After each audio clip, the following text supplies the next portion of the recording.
10 minute കഴിഞ്ഞേ bus പോവുള്ളൂ. ചായ കുടിക്കാനുള്ളവർക്ക് ചായ കുടിക്കാം.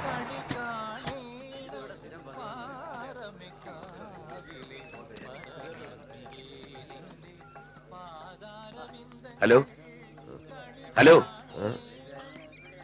ഉണർത്തിയതിന് ക്ഷമിക്കണം. ചായ കുടിക്കാൻ ബസ് നിർത്തിയിരിക്കുക. ഇതേതാ സ്ഥലം? മൂന്നുമല എത്തിയോ? മൂന്നുമലയ്ക്ക് ഇനിയും കുറെ ദൂരമുണ്ട്. രാത്രിയിൽ നമ്മള് പരിചയപ്പെടുകയും സംസാരിക്കുകയൊക്കെ ചെയ്തിരുന്നു.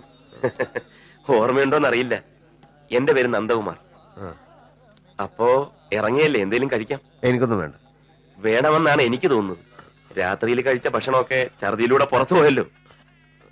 ഒരു ചായയെങ്കിലും കുടിക്കാം.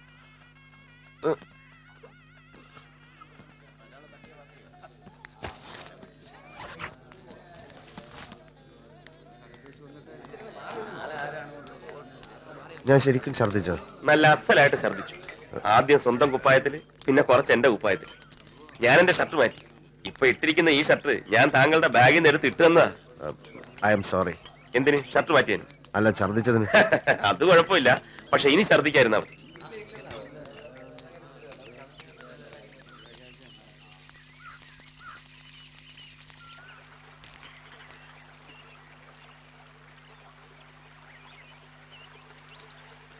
മൂന്നുമലയാണോ നാട്? അല്ല, ഞാൻ അവിടെ ഒരു സുഹൃത്തിന്റെ വീട്ടിൽ പോവാ. സോറി, ഞാൻ പേര് ചോദിക്കാൻ മറന്നു. എന്റെ പേരോ? അതെ.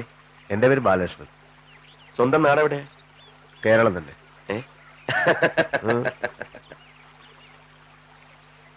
എന്റെ ചോദ്യങ്ങൾ ബാലകൃഷ്ണൻ ശല്യമാവുന്നുണ്ടെന്ന് തോന്നുന്നു. അങ്ങനെയൊന്നുമില്ല.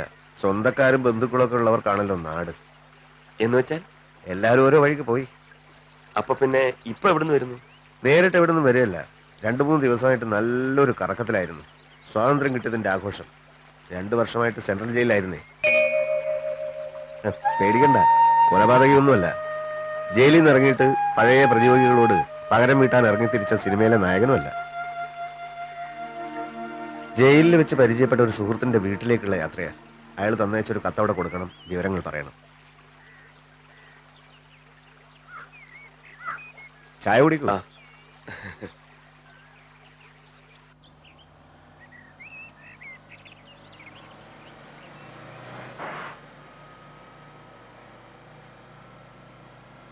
നന്ദകുമാർ എവിടേക്കാ?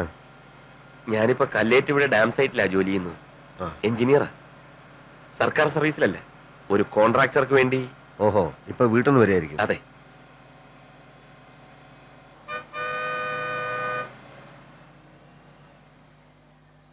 ചോദിക്കുന്നുണ്ടൊന്നും തോന്നരുത്.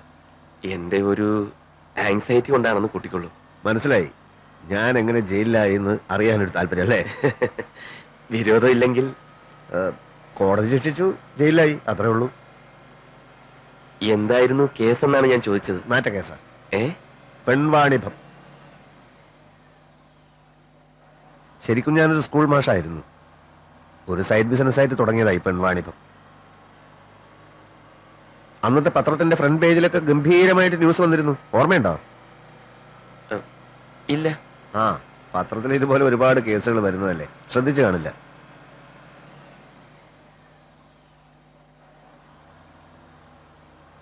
നേര് പറഞ്ഞ എനിക്കൊന്നും മനസ്സിലായില്ല. സ്കൂൾ മാഷായിരുന്നു എന്ന് പറഞ്ഞു. പക്ഷേ. അതെ, സ്കൂൾ മാഷായിരുന്നു.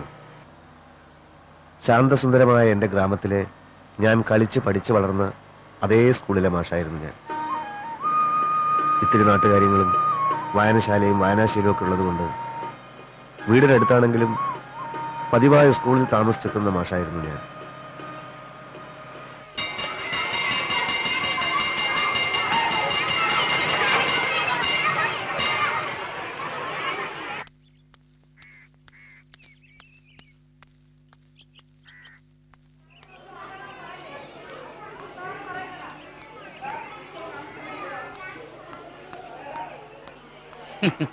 എന്താടോ, വാച്ച് കേടായോ?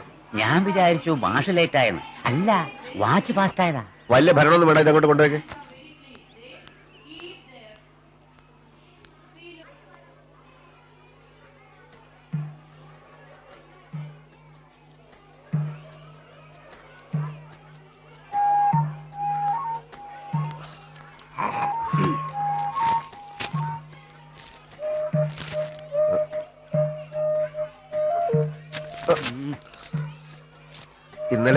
ഉറങ്ങാൻ കുറച്ചു വൈകി. വായനശാലയുടെ വാർഷിക റിപ്പോർട്ട് തയ്യാറാക്കാനുണ്ടായിരുന്നു. പിന്നെ അസോസിയേഷന്റെ അത്യാവശ്യമായ ചില കത്തുകൾ. പിന്നെ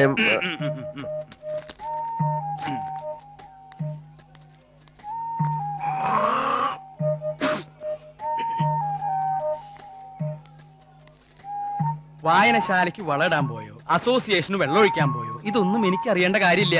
ഇവിടെ ജോലിക്ക് വരുമ്പോ കൃത്യസമയത്ത് വരണം. അതിന് പറ്റാത്തവര് ലീവ് എടുത്ത് വീട്ടിൽ പോയിരിക്കുക. അല്ല മാഷെ, ഇന്നൊരു ദിവസം കുറച്ച് ലേറ്റ് ആയി എന്നല്ലാതെ ഇന്നും എന്നൊരു തിരുത്തു വേണം. മേലിൽ ആവർത്തിക്കില്ലാന്ന് ഉറപ്പ് തന്നാൽ ഒപ്പിടാം. ഉറപ്പ് വാഗൊണ്ട് വെറുതെ തന്നാ മതിയോ, അല്ല പേപ്പറിൽ എഴുതി തരണോ? ദാ, ഇത് ബാലകൃഷ്ണൻ, ഇവിടത്തെ ഒരു മാഷ. കൃത്യനിഷ്ഠ കണ്ടപ്പോ തന്നെ മനസ്സിലായി കാണുമല്ലോ. ആ പാനീട് തന്നെ. ആ, മ്യൂസിക് ടീച്ചറുടെ പോസ്റ്റിലേക്ക് വന്നിട്ടുള്ളതാ നിർമ്മല. ഇത് കുട്ടിയുടെ അമ്മാവനാ, വാര്യര് മാഷ്, പരമേശ്വര വാര്യര്. ഇതിപ്പോ ഇങ്ങനെ ഓടിപ്പിടിച്ച് വരേണ്ട കാര്യമൊന്നും ഉണ്ടായിരുന്നില്ലല്ലോ. 15-ാം തീയതിക്ക് മുമ്പ് മതിയെന്നല്ലേ? മതി. പക്ഷേ ഇനി അവസാന നിമിഷത്തിൽ വല്ല തെരുമറിയും നടന്നാലോ എന്ന് ഭയന്നിട്ടാ. അതല്ലേ കാലം. 5 കൊല്ലായി അക്കാഡമിയിൽ നിന്ന് പാസ്സായിട്ട്. പ്രൈവറ്റ് സ്കൂളുകാരിൽ ലക്ഷങ്ങളാ ചോദിക്കണത്. അത് കൊടുക്കാനുള്ള മനസ്സുമില്ല, അതിനുള്ള പ്രാണിയില്ല. ആരുടെയോ പുണ്യം കൊണ്ട് ഞാൻ പഠിപ്പിച്ച ഒരു കുട്ടിയുടെ അമ്മാവനാണ് ഇപ്പോഴത്തെ വിദ്യാഭ്യാസ മന്ത്രി. അങ്ങേരുടെ ഒരു ഉത്സാഹത്തിലാ ഇതിപ്പോ ഇങ്ങനെയൊക്കെ വന്ന് ഭവിച്ചത്. അപ്പോയിന്റ്മെന്റ് ഓർഡർ കിട്ടിയപ്പോ കൂടുതലൊന്നും ആലോചിച്ചില്ല. പെട്ടിയും കിടക്കയും എടുത്ത് ഇങ്ങോട്ട് പോന്നു. ഇനിയിപ്പോ കുട്ടിയതാ ഇവിടെ ഏൽപ്പിക്കാ. ഞാൻ പോവാ. സമാധാനായിട്ട് പോയിക്കോളൂ. ഇയാൾക്ക് ഇവിടെ ഒരു ബുദ്ധിമുട്ടും ഉണ്ടാവില്ല. പരിചയമില്ലാത്ത സ്ഥലം, പരിചയമില്ലാത്ത ആളുകള്, താമസിക്കാനൊരു സ്ഥലം കിട്ടുവോ? ആഹാര കാര്യങ്ങൾ എങ്ങനെ? അങ്ങനെ പല പല ശങ്കയുണ്ടായിരുന്നു. നന്ദിയുണ്ട്, വളരെ വളരെ നന്ദിയുണ്ട്. എന്നാ പിന്നെ ഷിബു, എന്നാ മോളെ ആ സാധനങ്ങളൊക്കെ എടുത്ത് സ്റ്റാഫ് റൂമിൽ കൊണ്ടുവയ്ക്കുക.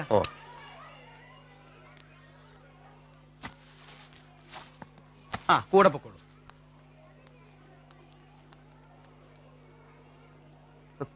പുറമേന്ന് ആരെങ്കിലും കാണാൻ വരുമ്പോ ആളാവുന്ന സ്വഭാവം സാറിന് പണ്ടേ ഉള്ളതാണല്ലോ.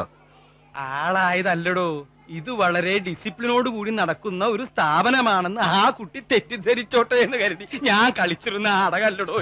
അത് ശരി. ഞാൻ വല്ലപ്പോഴും താമസിക്കാറുണ്ടെങ്കിലും കൃത്യമായ സ്കൂളിൽ വരാറുണ്ട്. സാറിപ്പോ വന്നിട്ട് എത്ര ദിവസമായി? എന്താ സാറിപ്പോ വന്നിട്ട് എത്ര ദിവസമായെന്ന് ഉത്തരം പറഞ്ഞിട്ട് മുറിക്കാ മതി. എടോ, വീട്ടിലെ കാരണവർക്ക് അടുപ്പിലുമാവാം. ഹെഡ് മാഷ് എന്ന് പേരേ ഉള്ളൂ. ഇവിടുത്തെ കാര്യങ്ങൾ നടക്കണമെങ്കിൽ എല്ലാത്തിനും ഞാൻ തന്നെ പോകണം. എനിക്കാണെങ്കിൽ ഇങ്ങനത്തെ ഒരു ജോലി കൊണ്ട് കുടുംബം പോറ്റേണ്ട കാര്യമൊന്നുമില്ല. വിദ്യാഭ്യാസം ഉണ്ട്, പിന്നെ വീട്ടിൽ വെറുതെ ഇരിക്കണ്ടല്ലോ. മാത്രമല്ല ഒരു കലാലയല്ലേ, കുറച്ചു കുട്ടികളുടെ കണ്ണ് തെളിയിച്ചാൽ തെളിയട്ടെ. നമ്മളെ കൊണ്ട് പറ്റത് നമ്മൾ ചെയ്യാം. അതാ എന്റെ പോളിസി. ടീച്ചറിരുന്നോളൂ, എനിക്ക് അങ്ങനെയൊന്നുമില്ല. കുട്ടികൾക്ക് മാഷന്മാരെ വലിയ പേടിയൊന്നുമില്ല. പക്ഷേ എന്റെ തലവട്ടം കണ്ടാൽ അപ്പാപ്പെടുക്കും. എന്തുകൊണ്ടാ? ജോലിയോടുള്ള ആത്മാർത്ഥത.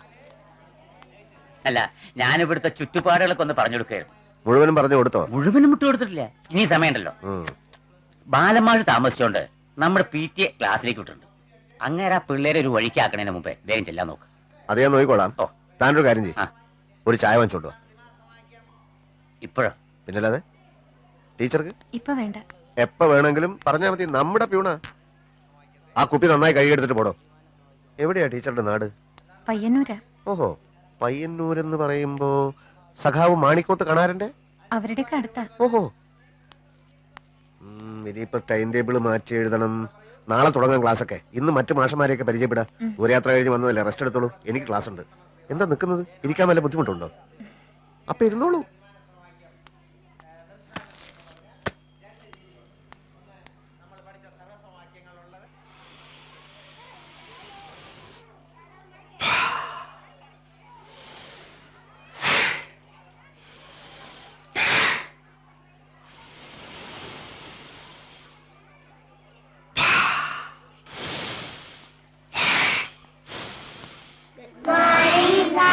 Good morning.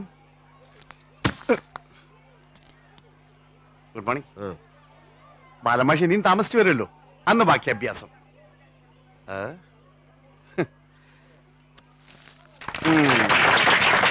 സൈലൻസ്.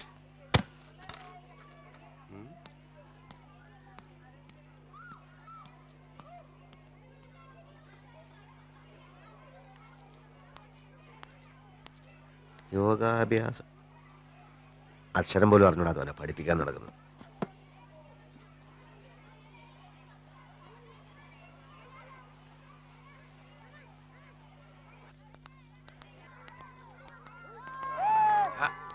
അപ്പൊ കിട്ടും. കുട്ടികൾക്ക് എന്നെ വലിയ പേടിയാ.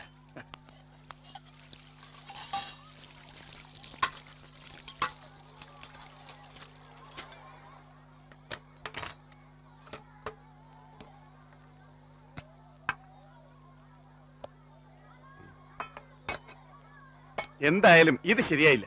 എന്താ മാഷേ, ചോറ് വെന്തില്ലേ? അതല്ലെന്നേ, അവിവാഹിതയായ ഒരു യുവതിയെ ഹെഡ് മാസ്റ്റർ വീട്ടിൽ താമസിപ്പിക്കാൻ തീരുമാനിച്ച ഒട്ടും ശരിയായില്ലെന്ന് ഞാൻ പറഞ്ഞു വന്നത്. ഈ നാട്ടിൻപുറത്ത് വേറെ എവിടെ താമസിക്കാനാ? സന്മനസ്സുള്ളതുകൊണ്ട് ആ കൈമൾ സാറിന് അങ്ങനെ തോന്നിയത്. സാഹചര്യങ്ങളാ മനുഷ്യനെ വഴിതെറ്റിക്കുന്നത്. ഈ മനസ്സ് എപ്പോഴാ പതറാന്ന് പറയാൻ പറ്റില്ലല്ലോ. അത് ശരിയാ. പതറിയ മനസ്സുള്ളവർക്ക് ഇങ്ങനെ വൃത്തിയായിട്ട് രീതി ചിന്തിക്കാൻ പറ്റും. ചുമ്മാ ഇരിക്കും മാഷേ, ഇതൊന്നും കണ്ടാ ഞാൻ പതറില്ല. യോഗ ശീലിച്ചവർക്ക് ഒന്നിനോടും അമിതമായ ആസക്തി ഉണ്ടാവില്ല. അത് ഇയാൾ ആഹാരം കഴിക്കുന്ന രീതി കണ്ടാൽ തന്നെ അറിയാലോ. കഴിക്കും, ആരോഗ്യമുള്ളവൻ ആഹാരം കഴിക്കും. തന്നെ പോലെ കുട്ടികളോട് ചലാപള വർത്താനം പറഞ്ഞിട്ടില്ല, നല്ലവണ്ണം അധ്വാനിച്ചിട്ടില്ല. എന്താ നോക്കണേ? ബുദ്ധമതം സ്വീകരിച്ചതിന് ശേഷം അശോക ചക്രവർത്തിയിൽ അത്ഭുതകരങ്ങളായ മാറ്റങ്ങളുണ്ടായി. ഒരു രാജാവിന്റെ എല്ലാ സുഖഭോഗങ്ങളും വിനോദങ്ങളും അദ്ദേഹം വേണ്ടെന്ന് വെച്ചു. രാജാവിന്റെ പാചകശാലയില് ക്രമേണ ഈ മാംസഭക്ഷണം വേണ്ടെന്ന് വെച്ചു. എന്ന് വെച്ചാൽ നമ്മൾ ഈ മാംസഭക്ഷണം എന്ന് പറയുമ്പോൾ ഈ പക്ഷികളെയും മൃഗങ്ങളെയും ഒക്കെ കൊന്നിട്ട് ഇവിടെ ഇവിടെ ഇവിടെ ഈ പക്ഷികളെയും മൃഗങ്ങളെയും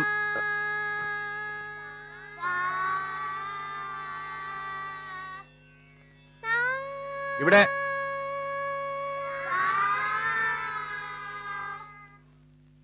ഇപ്പൊ നിങ്ങൾക്കറിയാം നമ്മുടെ നാട്ടില് ധാരാളം മൃഗാശുപത്രികളൊക്കെ ഉണ്ട്. പക്ഷെ അന്ന് അങ്ങനെയൊന്നും ഉണ്ടായിരുന്നില്ല. അഹിംസാവാദിയായ രാജാവ് ഇവിടെ ഇവിടെ ഇവിടെ ഇവിടെ അഹിംസാവാദിയായ രാജാവ് ഇവിടെ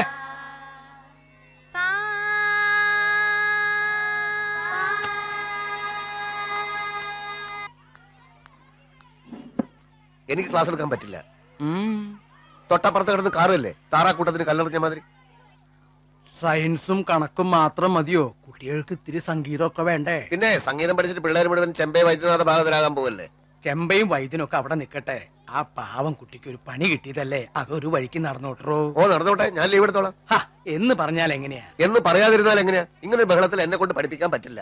തൽക്കാലം ഒരു കാര്യം ചെയ്യാം. ഇന്ന് പാട്ടു വേണ്ട, കുട്ടികൾക്ക് എന്തെങ്കിലും കഥ പറഞ്ഞു കൊടുക്കുക. ഇങ്ങനൊരു കുറിപ്പ് കൊടുത്തയക്കാം. എന്നിട്ട് വൈകുന്നേരം നമുക്കൊന്നിരിക്കാം. താൻ സമാധാനായിട്ട് ചെല്ലേ. ഷിബു